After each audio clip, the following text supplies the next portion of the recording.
Hello friends, welcome to किरुष drama world. आज हम Korean drama the sound of magic के एपिसोड नंबर 6 के बारे में बात करने वाले हैं। ये ड्रामा का आखिरी एपिसोड है। तो ड्रामा शुरू करने से पहले आप सब लोग चैनल को सब्सक्राइब कर देना। तो चलिए ड्रामा की शुरुआत करते हैं।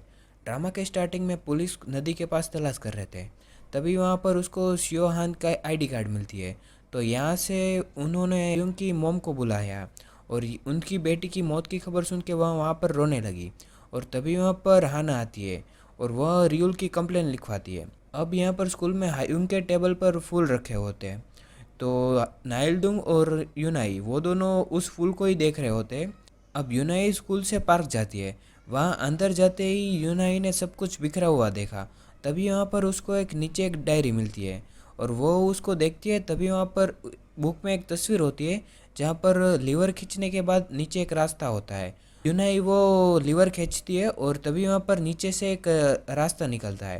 यूनाई वहाँ पर नीचे जाती है। वहाँ रियुल बेला के साथ बैठा हुआ होता है क्योंकि बेला को चोट लगी हुई थी।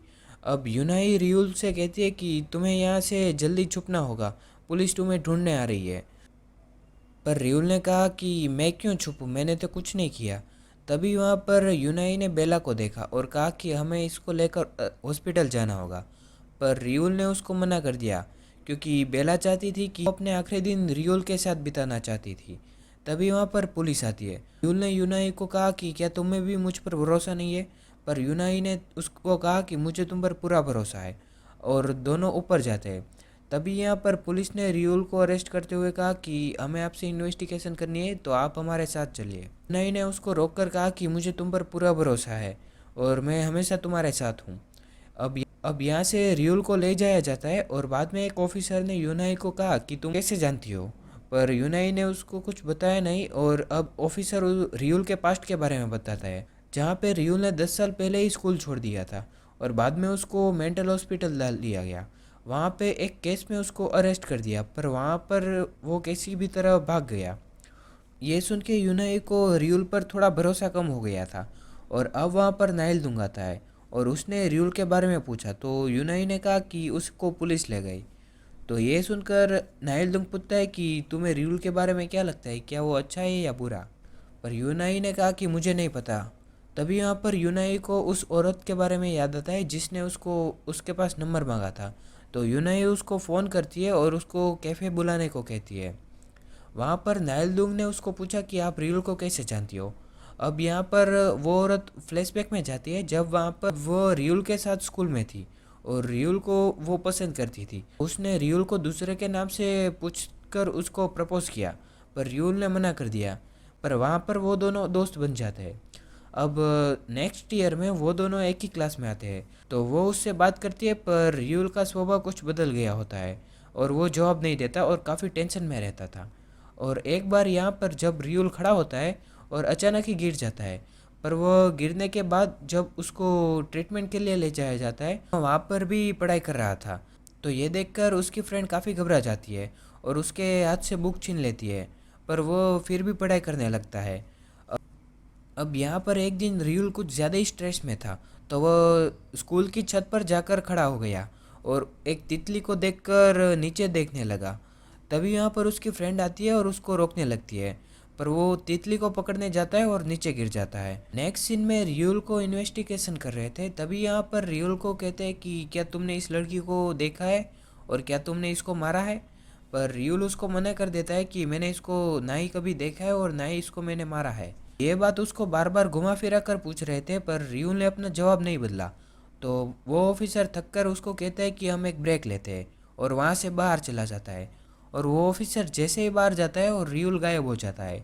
ये देख के वो दोनों चौंक जाते हैं कि ये कहाँ पर गया। उस ऑफिसर ने यूनाई को कॉल करके कहा कि रियुल भाग गया है। तो अब यहाँ पर नाइलदुंग और यूनाई वो दोनों उसको ढूंढने के लिए पार्क में जाते हैं। इसी वक्त नाइलदुंग ने कहा कि मैं बैग लेकर बाद में आता हूँ, तुम अभी अकेली चली जाओ।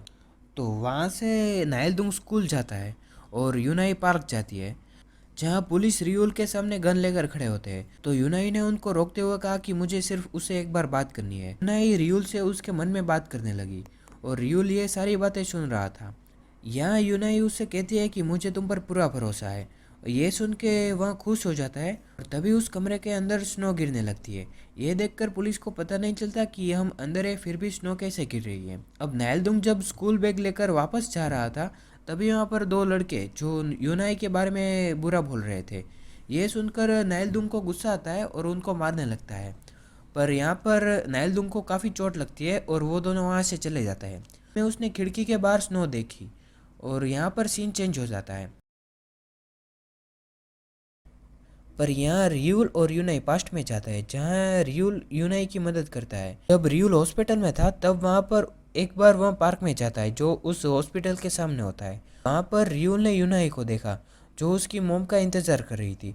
तभी वहाँ पर यूनाई ने भी रियूल को देखा और उसको जख्मी देखकर यूनाई ने उसके हाथ पर एक बैंडेज लगाई और यहाँ पर यूनाई को वो सब याद आ जाता है। तभी यूनाई ने रियूल को कहा कि मुझे तुम्हारे मैजिक पर भी पूरा भरोसा है। यहाँ पर रियूल खुश होकर कहता है कि तुमने मेरे मैजिक को सफल बनाया इसलिए मैं तुम्हारा शुक्रिया करता हूँ और अपनी हेड यूनाई को पहनाता है और हेड पहनाकर रियूल पुलिस के पास जाता है। पर यूनाई ने उसको रोककर कहा कि मैं तुम्हें अपना मैजिक दिखाना चाहती हूँ। यहाँ पर यूनाई के पीछे एक साल थी जो उसने वहाँ पर रियूल का मंत्र बोलते हुए कहा आनरा सुमानारा। बोलते ही उसने रियूल पर यह साल डाल दी और वह रियूल सच में गायब हो गया। तो ये देखकर पुलिस वाले उसको ढूंढने लगे और अब यूनाई और उसकी बहन वो दोनों पार्क में आते हैं बेला से मिलने क्योंकि वो चली गई होती है और उसके लिए प्रार्थना करते हैं। अब यहाँ से कुछ दिनों बाद पुलिस वालों को एक बंद हुए सीसीटीवी कैमरा में हायुंग को मारने वाले की क्लिप मिलती है। तो उन्होंने उस स्टोर के बॉस को बुलाया क्योंकि उस क्लिप में वही दिखाई देता है। तो उन लोगों ने उसको वह वीडियो दिखाया और वह गुस्से होकर चिल्लाने लगता है। पर बाद में उसने मान लिया कि उसने ही उसको मारा है। फिर उसने बताया कि उसने ऐसा क्यों किया। जब हायुंग उसके स्टोर में काम कर रही थी तब उसने पैसे चुराए थे। उसके बॉस ने देख लिया था तो उसने हायुंग को एक कमरे में ले जाकर उसे डांटने लगा और हायुंग उससे माफ़ी मांगने लगी। उसका बॉस हायुंग के साथ बदतमीजी करने लगा और यहाँ पर हायुंग ज़ोर ज़ोर से हंसने लगी और कहा कि मैंने ये सब अपने फ़ोन में रिकॉर्ड कर लिया है और अब तुम या मुझे 2 मिलियन वॉन दोगे और अगर नहीं दिए तो मैं ये क्लिप पुलिस को दे दूंगी। और वो मान जाता है। उसने हायुंग को पार्क के पीछे आने को कहा और वहीं पर उसको पैसे देने वाला था पर वो आया नहीं तो वह समझ गई कि ये मुझे धोखा देना है। हायुंग वहाँ से भाग रही थी तभी वहाँ पर उसके बॉस ने उसको मार दिया और उसी वक्त फायरवर्क्स होता है और वह कैमरा में उसकी तस्वीर साफ दिखाई देती है। यहाँ से वो पार्क में जाता है और वहाँ से रियूल के मैजिक वाले कपड़े लेते हैं। पर तभी वहाँ पर रियूल आता है और उन दोनों में लड़ाई हो जाती है।